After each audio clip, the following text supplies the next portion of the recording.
Hi, welcome to another edition of the Israel-Palestine Report. Today we're going to talk about the increased isolation that Israel is facing on the international arena. That's something that we've been talking about a lot since the beginning of the war, but it's definitely reached a whole new level over the last few days. The level it's reached is something that I probably would have expected to occur earlier, but somehow it's been held off until now, but now a lot of very dramatic things are happening. So let's talk about what this is and what this means. Um, Perhaps the most notable symptom of the change in the international system towards Israel, the increased criticism, is the joint statement made by the governments of the United Kingdom, France, and Canada on the situation in Gaza, but also about the settlements in the West Bank. I'll read a key passage from it. Israel suffered a heinous attack on October 7th. We've always supported Israel's right to defend Israelis against terrorism. But this escalation is wholly disproportionate. We will not stand by while the Netanyahu government pursues these egregious actions.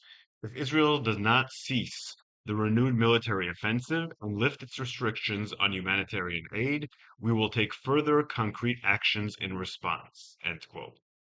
So this would just be verbiage if there wasn't the threat to take concrete action against Israel.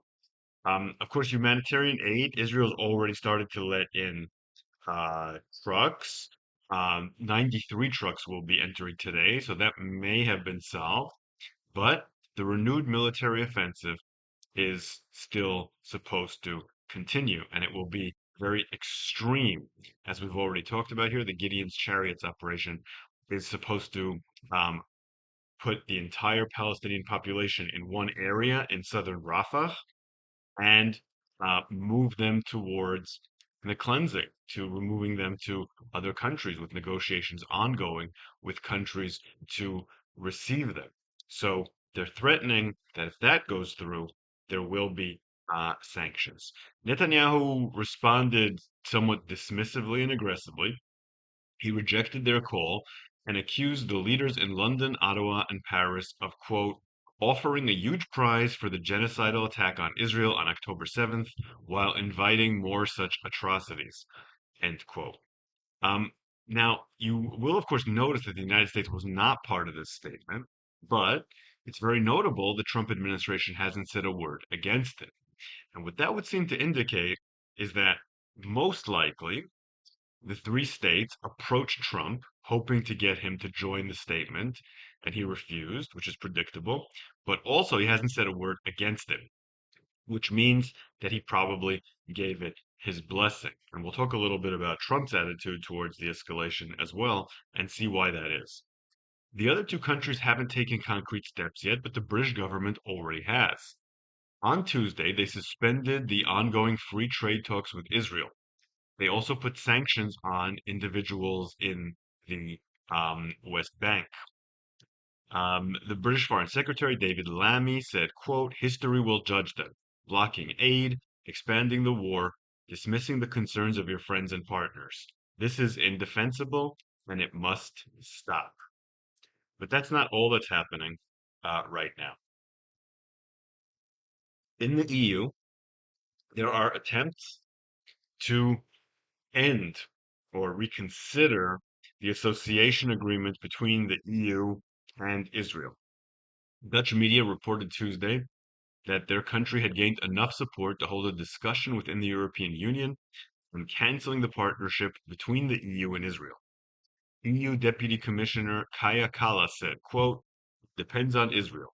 The decision is reversible. At least 17 countries supported the Dutch request to examine the association agreement, and 9 opposed it. The review of the partnership is a big step because it could lead to its cancellation. It would have committee look at whether Israel is materially violating human rights, which would be against the association agreement.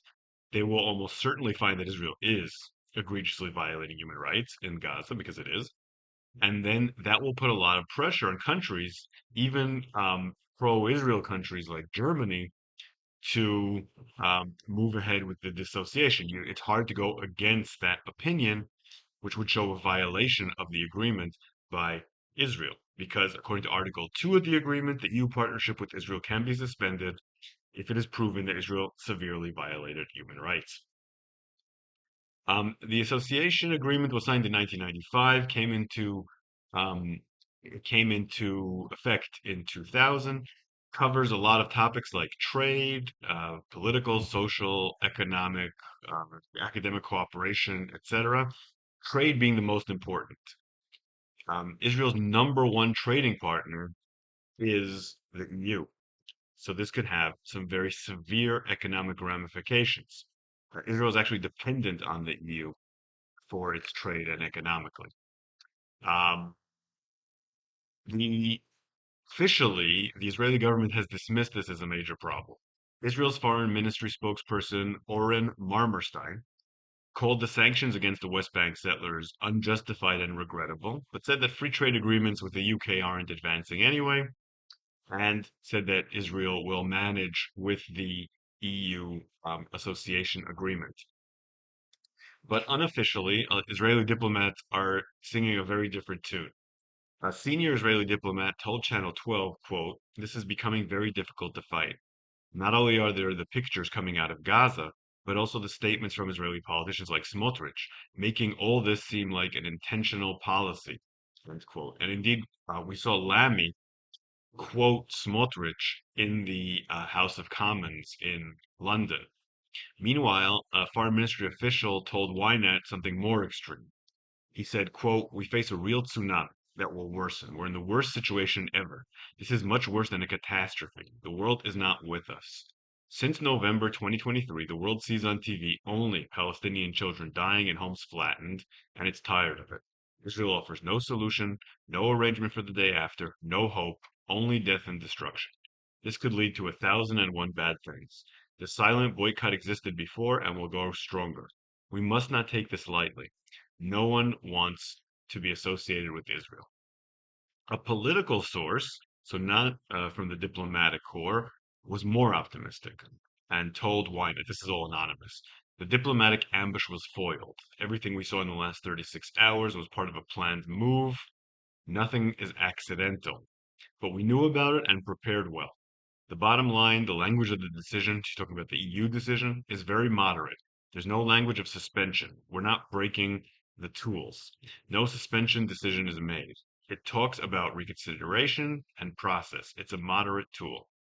The voting results are an exceptional success for us, with 17 against us and 10 for us. And quality matters. Germany, Italy, Czech Republic, Greece, Cyprus, Hungary, Bulgaria, Croatia, they're there for us.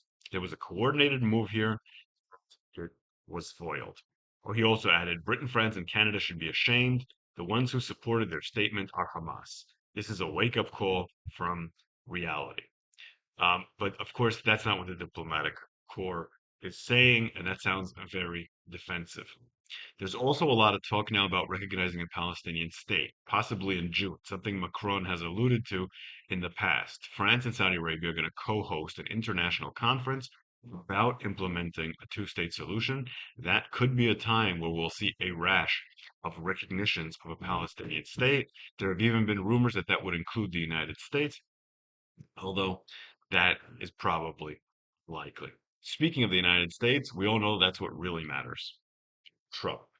Israel is concerned about what other Western countries do, especially because it has trade with them, but it's always looked primarily to the United States, also hoping the United States would shield them from consequences from the EU. But we've seen increasing signs that the Trump administration is also getting tired of this war, according to some sources, even getting tired of Netanyahu, and looking towards Bennett as a possible replacement. According to the Washington Post, a source in the administration told them, quote, "Trump's people are letting Israel know we will abandon you if you do not end this war." That was later denied. Yeah. But what's behind the anger towards Israel from Trump? Trump feels like his Middle East trip was a big success, maybe the biggest success of his presidency so far. But he believes that the war in Gaza is holding back his new plans for the region. A White House official said, quote, the president sees a real chance for peace and prosperity in the region, but the war in Gaza is the last hotspot, and he wants it to. So, despite the fact that there have been denials that Trump is saying that he might abandon Israel, a source in the White House told Axios, quote, the president is frustrated about what's happening in Gaza. He wants the war to end. He wants the hostages to come home. He wants aid to go in, and he wants to start rebuilding Gaza. And we also saw some real signs of frustration. Vice President Vance was supposed to visit Israel, and he scrapped those plans. It appears that the background for scrapping those plans was that it doesn't want to appear that the Trump administration is giving support to Israel as it's going to launch its Gideon's Chariots operation, something which Trump simply does not approve of. And not all of this criticism and not all of these statements are being made behind closed doors. White House Press Secretary Carolyn Leavitt told reporters that Trump, quote, made it very clear that he wanted to see all hostages released and made it very clear he wants to see this conflict in the region end. But in public statements, they emphasize the role of Hamas. In private statements, the White House is starting to see Israel as an equal problem to Hamas in resolving. Not more of a problem necessarily, but an equal problem. A White House official told Axios that one of the reasons for this is the president is upset by pictures of suffering children and babies in Gaza. And that's one of the reasons the aid was renewed, because Trump pressed Israel on that issue. 90 trucks came in today. That should help alleviate this pressure a little bit, but not in the long term, especially if the operation is started. But the bottom line is that Netanyahu is still not feeling enough pressure to change course. An Israeli official told Axios that at the moment, if the president wants a hostage and ceasefire deal in Gaza, he needs to put much more pressure on both sides. But this is a strong warning sign for Netanyahu. And he's been talking in the cabinet meetings about the pressure that Israel is feeling. He's very aware of it. You have to remember Netanyahu's background initially was as a diplomat sent from Israel to the United States and then working in the UN. He's very aware of how this works. He knows that it hasn't reached the point where Israel has to stop yet, but it will reach that point soon. The Gideon's chariot operation hasn't even started yet. If this is the kind of resistance Israel is getting before it has started, imagine what will happen when it starts concentrating all the Gazans in one spot and working on removing them from Gaza. It's hard to believe this kind of operation, which would take months and involve horrific human rights violations and suffering by the Palestinian population, will be allowed to be completed. And if it is completed, Israel will face sanctions and irreparable damage to its standing. Is Netanyahu really going to risk that? My guess is that um, the operation will be launched in a limited form in order to put pressure on Hamas to change its terms. And once the pressure becomes unbearable from Trump, the war will be ended before the operation is completed. But we'll see if that's what happens. If you like what I do here, consider supporting me on Patreon at Shael Media and subscribing to my Substack, The Grand Scheme, and also listening to my History of the Land of Israel podcast. And I just have a new episode out about Josiah and the book of Deuteronomy. I will see you here the next time something interesting happens.